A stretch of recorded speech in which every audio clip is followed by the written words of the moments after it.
இன்னொரு cancer testimonial. Cancer பூர்ண குணமாயிருக்கு. இந்த கேன்சர் வந்து ப்ராஸ்டேட் கேன்சர்னு சொல்லுவாங்க. ஸோ அதை தான் இப்போ சரி பண்ணியிருக்கிறோம். என்னோட அப்பாவுக்கு ப்ராஸ்டேட் கேன்சர்னு சொல்லி மே மந்த்து கிட்டத்தட்ட 6 மாசமா அவர் சாப்பிட்டுட்டு இருக்காரு.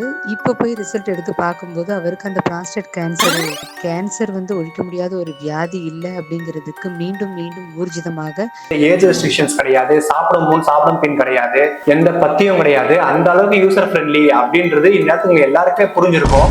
ஸோ இப்போ உங்களுக்கு அந்த ஃபார்முலா புரிஞ்சுட்டு இருக்கோம். ஒரு பேஷண்ட்டை நம்ம சரி செய்யறோம். வணக்கம்.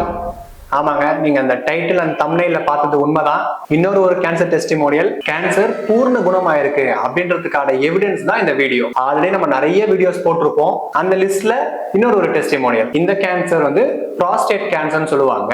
ஸோ அதை தான் இப்போ சரி பண்ணியிருக்கிறோம். ஸோ ஃபர்ஸ்ட் உங்களுக்கு டவுட் வரலாம், எப்படி சார் எல்லாராலையுமே முடியலன்னு சொல்றாங்க, பட் நீங்க இவ்வளோ டெஸ்டிமோனியல்ஸ் போடுறீங்க, அதுவும் கேன்சர் ஸ்பெசிபிக்காவே நம்ம இவ்வளவு பேரை சரி செய்யறோம், அதை தவிர்த்து சுகர், பிபி, கொலஸ்ட்ரால், முட்டி வலி, கை கால் வலின்னு சொல்லிட்டு ஒரு பெரிய லிஸ்டே இருக்கு. அவ்வளவு டெஸ்டிமோனியல் போடுறதுக்கு எனக்கு நேரம் தாங்க இல்ல உண்மையா. ஏன்னா டெய்லி 10 டெஸ்டிமோனியல் என்னால போட முடியும். அதுவும் நான் யூடியூப்ல வந்து பேசுறேன்னா கம்ப்ளீட் கியூர் ஆனவங்க மட்டும் தான் பேசுறேன். சேஞ்ச் வந்தவங்க, 2 மாசத்துலயே நல்ல சேஞ்ச் தெரியறவங்க, 1 மாசத்துல நல்ல சேஞ்ச் தெரியறவங்க பத்தி நான் பேசுறதே இல்லை. இன்னும் நம்ம அதை மாதிரிலாம் பேசணும்னா ஒரு நாளைக்கே 100 வீடியோ போடலாம். ஸோ எப்படி சார் நடக்குதுன்னா வெரி வெரி சிம்பிள்ங்க. நம்ம வந்து ஒரு மனுஷனை ஆஸ் அ ஹோலா ட்ரீட் பண்றோம். Treat the patient not the disease. இதுதான் ஃபார்முலா. இந்த ஃபார்முலாவை நீங்களும் எல்லாருமே கிளியரா புரிஞ்சுக்கோங்க. அப்பதான் நம்ம ஏன் இவ்வளவு சக்சஸ்ஃபுல்லா இருக்கிறோம், எப்படி இவ்வளவு பேர் கியூர் ஆகுறாங்கன்றதுக்கான சீக்ரெட் உங்களுக்கு புரியும். டாக்டர் பேஸ் சிம்பிளா சொல்றாரு, ஒரு பேஷண்ட சரி செய்யுங்க, அந்த நோயை சரி செய்யாதீங்க. ஏன்னா அந்த நோய்ன்றது அவுட்கம், ஒரு வெளிப்பாடு. உடம்பு வந்து சொல்லுது இந்த பிரச்சனை எனக்கு இருக்குன்னு சொல்லி. அது ஏன் உருவாச்சுன்னு கண்டுபிடிங்க, அந்த ரூட் காசை கண்டுபிடிங்க. ரூட் காசை கண்டுபிடிச்சு மருந்துகளை கொடுத்துட்டீங்கன்னா அந்த பேஷண்ட் கட்டாயமா நார்மல் ஆயிடுவாங்க. இதுதான் டாக்டர் பேர் சொல்றாரு. சரிங்க சார், அப்ப ரூட் காஸ்னா என்னன்னு சொல்லி கேட்டீங்கன்னா, the root cause of any disease is the emotional state of the person. அதுவும் டாக்டர் பேர் ஹிண்டா கொடுத்துட்டாரு. அதாவது இவ்வளவு நாளா இந்த மனித குலத்துக்கு இருந்த எல்லா விதமான டவுட்ஸையுமே கிளியர் பண்ணிட்டு போயிட்டாருங்க. அவருடைய சின்ன சின்ன சேயிங்ஸ் தான். சோ அடுத்த ஃபார்முலா என்னன்னா, ரூட் காஸ் என்றது ஒரு மனுஷனுடைய மனநிலை, எமோஷனல் ஸ்டேட், கவலை, வருத்தம், ஸ்ட்ரெஸ், கோபம், எரிச்சல், இந்த மாதிரியான மனநிலைகள் எல்லாம் சேர்ந்துதான் அந்த மாதிரியான ஒரு cancer, paralysis, stroke, sugar, BP, cholesterol தருது. இதுதாங்க மிகப்பெரிய உண்மை. இந்த உண்மையை நாங்க புரிஞ்சுட்டதுனாலதான் ஒரு பேஷண்ட்டுக்கு மனநிலைக்கான மருந்துங்க, உடல்நிலைக்கான மருந்துங்க ஒரு காம்பினேஷனா தரும்போது இந்த மாதிரியான சக்சஸ் எல்லாம் நமக்கு கிடைக்குது. நான் இந்த வீடியோடைய முடிவுல அந்த வாய்ஸ் மெசேஜ், ரிப்போர்ட்ஸ் எல்லாம் காட்ட தான் போறேன். ஏன்னா எல்லா வீடியோஸும் நீங்க பார்த்து இப்பவே உங்களுக்கு ஒரு ஐடியா வந்துட்டு இருக்கும். மலர் மருத்துவம்னா அது 100% கியூர் கொடுக்கக்கூடியது, எந்த சைடு எஃபெக்ட் இல்லாதது, ஃபிளவர்ஸ் உடைய எக்ஸ்ட்ராக்ட் மட்டுமே, எந்த ஏஜ் ரெஸ்ட்ரிக்ஷன்ஸ் கிடையாது, சாப்பிடும் பின் கிடையாது, எந்த பத்தியும் கிடையாது, அந்த அளவுக்கு யூசர் ஃப்ரெண்ட்லி அப்படின்றது இந்நேரத்துக்கு எல்லாருக்குமே புரிஞ்சிருக்கும். இந்த வீடியோவுடைய நோக்கம் எப்படி நம்ம இதை சரி செய்யறோம். ஏன்னா இது ஒரு புரியாத புதிதா எல்லாருக்குமே இருக்க வேண்டாம், ஒரு கன்ஃபியூஷனா இருக்க வேண்டாம்.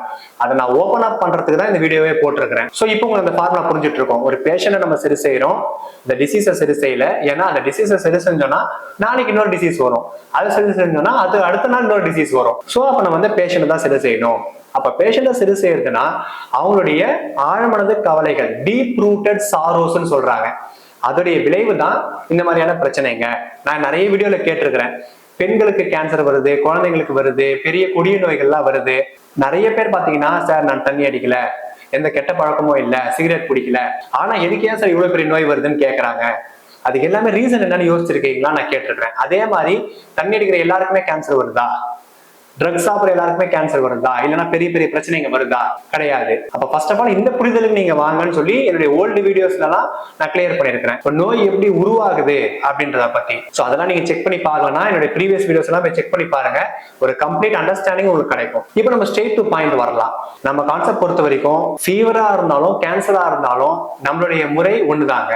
எந்த நோயும் பெரிய நோயும் இல்லை, எந்த நோயும் சின்ன நோயும் இல்லை. நமக்கு அந்த கான்செப்ட் புரிஞ்சிருச்சு. நோய் எப்படி உருவாகுது அப்படின்றத பத்தி அந்த புரிதல் நமக்கு இருக்கு.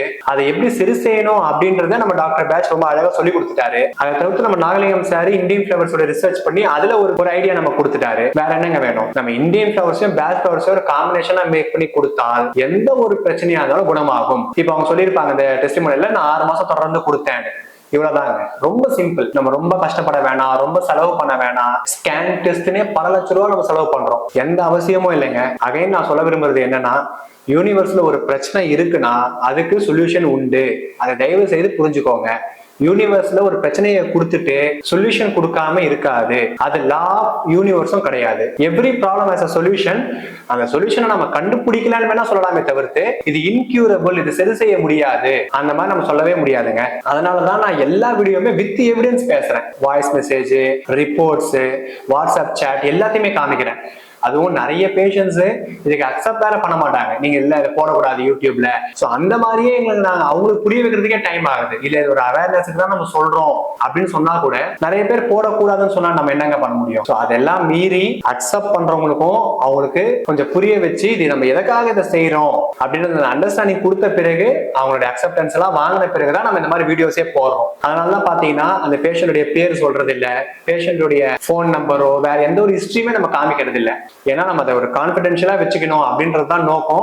அதே சமயத்துல அந்த அவேர்னஸையும் நம்ம கொடுக்கணும் அப்படின்றதுல நாங்க ரொம்ப கிளியரா இருக்கிறோம். சோ அதனால இதுக்கு மேல நம்ம இது ஆல்டர்னேட்டிவ் மெடிசன் கூப்பிடாம அல்டிமேட் மெடிசன், அல்டிமேட் ரெமெடின்னு கூப்பிடலாம். அந்த அளவுக்கு யூசர் ஃப்ரெண்ட்லி. ஸோ டாக்டர் பேஸ் தான் சொல்றாரு, ஃபியூச்சர் மெடிசன் வந்து மலர் மருத்துவமா தான் இருக்கும் அப்படின்றது அவரோட புத்தகத்துல எழுதியிருக்காரு. அதே சமயத்துல நம்ம ஆல்பர்ட் ஐன்ஸ்டைனும் future medicine will be the medicine of frequencies அப்படின்னு சொல்லியிருக்காரு. ஸோ நம்ம Nicolas டெஸ்லாவும் if you want to understand the universe think in terms of energy, frequency, vibration சொல்லியிருக்காரு. இவங்க எல்லாருமே சொல்ல வர்றது என்னன்னா நம்மளுடைய எனர்ஜி, நம்மளுடைய frequency, vibration medicine, frequency medicine, இது எல்லாமே கான்செப்ட் என்னன்னா நம்மளுடைய எமோஷன்ஸ் தாங்க. இன்னும் நான் உங்களுக்கு சிம்பிளா புரிய வைக்கிறேன், எல்லாருக்குமே புரியுதா மாதிரினா, இவர் வந்து பாசிட்டிவ் எனர்ஜி ஆளு, இவரை நம்ம நெகட்டிவ் எனர்ஜி ஆளுன்னு சொல்றோம் இல்லைங்களா? அப்ப பாசிட்டிவ் எனர்ஜி ஆளு, நெகட்டிவ் எனர்ஜி ஆளுனா அப்படின்னா என்னங்க? நம்ம எப்படி வந்து ஒரு மனிதனை பாசிட்டிவ் எனர்ஜின்னு சொல்றோம், இன்னொருத்தவங்க நெகட்டிவ் எனர்ஜின்னு சொல்றோம்? ரொம்ப சிம்பிள். அவங்க நடந்துக்கிற விதம், அவங்களுடைய எமோஷன்ஸ் ரொம்ப பாசிட்டிவா பேசுறது, எமோஷன்ஸ் பேஸ் ரொம்ப ஸ்டேபிளா இருக்கிறவங்கள நம்ம பாசிட்டிவ் எனர்ஜி மனிதனும், ரொம்ப கெட்ட வார்த்தை பேசுறவங்க, பழி போடுறவங்க, பொறாமப்படுறவங்க, கோவப்படுறவங்கள நெகட்டிவ் எனர்ஜி மனிதனும் நம்ம சொல்றோம். அப்போ எனர்ஜி, ஃப்ரீக்வன்சி, வைப்ரேஷன் இங்கே நமக்கு புரிதல் இருக்கு. அந்த டீப்பர் புரிதல் இல்லாதோடைய விளைவு தான் இந்த கோட்ஸ் நமக்கு புரியாம இருக்கிறது. நம்ம ஆல்பர்ட் ஐன்ஸ்டைன் சொன்னதோ டெஸ்லா சொன்னதோ நமக்கு வந்து கம்ப்ளீட்டா புரியாம இருக்கிறது. கான்செப்ட் என்னன்னா அவங்க என்ன மீனிங்ல அதை சொல்லியிருக்கிறாங்க அப்படின்ற புரிதல் நமக்கு இல்ல. சோ இப்போ உங்களுக்கு அது புரிஞ்சிருக்கும்னு நம்புறேன். நம்மளுடைய எமோஷன்ஸ் பாசிட்டிவ் ஆனால் நம்ம உள்ள போற மூச்சு காத்தே நம்மள 90% சரி செஞ்சிருங்க. Prana is the ultimate healer. And உங்களுடைய உடம்புக்கே அந்த இம்யூனிட்டி பவர் இருக்கு.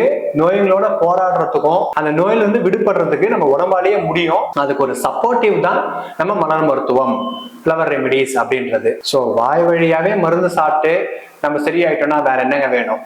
அதான் டாக்டர் பேட்சும் ஆசைப்பட்டாரு. எந்த ஒரு வலி இல்லாம, சர்ஜரி இல்லாம, இன்ஜெக்ஷன் இல்லாம, கெமிக்கல்ஸ் இல்லாம, கசப்பான மருந்து எதுவும் இல்லாம வாய் வழியா மருந்து சாப்பிடணும், சரியாகணும். இதுதான் அவருடைய ஒரே எண்ணமா இருந்தது. அவர் அதை கண்டுபிடிச்சு கொடுத்துட்டாரு. நம்ம அதை அழகா அவர் சொன்ன விதத்தை புரிஞ்சுக்கிட்டு ஃபாலோ பண்ணதோடைய விளைவு தான் இவ்வளோ டெஸ்டிமோனியல்ஸ்னா லைவ் எவிடன்ஸுங்க, ப்ரூஃப். ஸோ இப்போ நம்ம ஸ்ட்ரெயிட்டா அந்த கேன்சர் டெஸ்டிமோனியல்ல போயிடலாம். அவங்களோட வாய்ஸ் மெசேஜ் பிளே பண்ற பாருங்க. அண்ட் அந்த எவிடன்ஸ் எல்லாமே பார்த்துட்டு வாங்க, நம்ம ஃபர்தரா டிஸ்கஸ் பண்ணலாம். நமஸ்காரத்தோட ரொம்ப சந்தோஷத்தையும் பரிமாறிக்கிறதுக்காக இந்த வாய்ஸ் மெசேஜுங்க. என்னோட அப்பாவுக்கு ப்ராஸ்டேட் கேன்சர்னு சொல்லி மே மந்த்து ரிப்போர்ட் வந்ததுங்க. அப்போ அவருக்கு ட்ரீட்மெண்ட் அங்கே ஸ்டார்ட் பண்ணிட்டாங்க. அப்போ நான் சேஷாத்ரி சாரை தொடர்பு கொண்டு இந்த மாதிரி எங்கள் அப்பாவுக்கு இந்த மாதிரி இருக்குங்க, நீங்கள் மருந்து கொடுங்கன்னு சொல்லி கேட்கும்போது சார் நிறைய ஊக்கப்படுத்தி அவர்கிட்ட பேசியும் அவருக்கு மருந்து கொடுத்தாங்கங்க. கிட்டத்தட்ட 6 மாசமா அவர் சாப்பிட்டுட்டு இருக்காரு. இப்போ போய் ரிசல்ட் எடுத்து பார்க்கும்போது அவருக்கு அந்த ப்ராஸ்டேட் கேன்சர் பூர்ணமா குணமாயிடுச்சுங்க. இது ரொம்ப பெரிய ஒரு மிராக்கிள். இந்த மாதிரி மிராக்கிள் செய்து கொடுத்த இந்த பிரபஞ்சத்துக்கும் என்னுடைய குருநாதராக நான் மதிக்கத்தக்க பேட்ச் ஐயா, நாகலிங்க ஐயா, சேஷாத்ரி சார், இவங்க எல்லாருக்குமே, அதே போல் அவங்களுடைய அம்மாவுக்கும் என்னுடைய நன்றி கலந்த நமஸ்காரத்தை இந்த நேரத்தில் நான் பதிவிட்டுக்கிறேங்க. என் கேன்சர் வந்து ஒழிக்க முடியாத ஒரு வியாதி இல்லை அப்படிங்கிறதுக்கு மீண்டும் மீண்டும் ஊர்ஜிதமாக மலர் மருந்து நமக்கு ரொம்ப பெரிய உதவி செஞ்சுருக்குங்க. சாரோட பணி எல்லாருக்கும் தேவை. மேலும் மேலும் நிறைய பிரச்சனைகளை தீர்க்கணும் அப்படின்னு நான் இறைவனை பிரார்த்திக்கிறேங்க. நன்றிங்க. இப்போ இந்த எவிடன்ஸ் பார்த்துருப்பீங்க. இப்போ உங்களுக்கு கம்ப்ளீட்டான புரிதல் கிடைச்சிருக்கும்னு சொல்லி நான் நம்புறேன். ஸோ இன்னும் நீங்க நம்மளுடைய ஓல்டு வீடியோஸ் எல்லாம் செக் பண்ணி பார்த்தீங்கன்னா இன்னும் கம்ப்ளீட்டான அந்த அண்டர்ஸ்டாண்டிங் உங்களுக்கு கிடைக்கும் அப்படின்னு சொல்லிக்கிட்டு இந்த வீடியோவை நான் எண்ட் பண்றேன். வேற எந்த விதமான டவுட்ஸ் இருந்தாலும், கன்ஃபியூஷன் இருந்தாலும் ஃபீல் ஃப்ரீ டு ஆஸ்க். நம்மளுடைய கமெண்ட் செக்ஷன் இருக்கு, அதுல கமெண்ட்ஸ் போடுங்க. அடுத்தடுத்த வீடியோஸ்ல உங்களுக்கு எந்த விதமான டவுட்ஸ் வந்தாலும் நான் கிளியர் பண்றேன். நீங்க ஃப்ரீயா இருக்கும்போது நம்மளுடைய ப்ரீவியஸ் வீடியோஸ்ல செக் பண்ணி பாத்தீங்கன்னாலே போதும். லைஃப்ன்றது எவ்வளவு ஈஸியானது, மருத்துவம் அப்படின்றது எவ்வளவு ஈஸியானது, கியூர் அப்படின்றது எவ்வளவு சுலபமா கிடைக்கும் அப்படின்ற அந்த டீப்பர் அண்டர்ஸ்டாண்டிங் உங்களுக்கு கிடைக்குங்க. ஸோ அடுத்தடுத்த மிராக்குலஸ் டெஸ்டிமோனியல்ஸ் வந்து நான் உங்களை சந்திக்கிறேன். அதுவரை ஸ்டே டியூனிங் தாட்ஸ். தேங்க்யூ.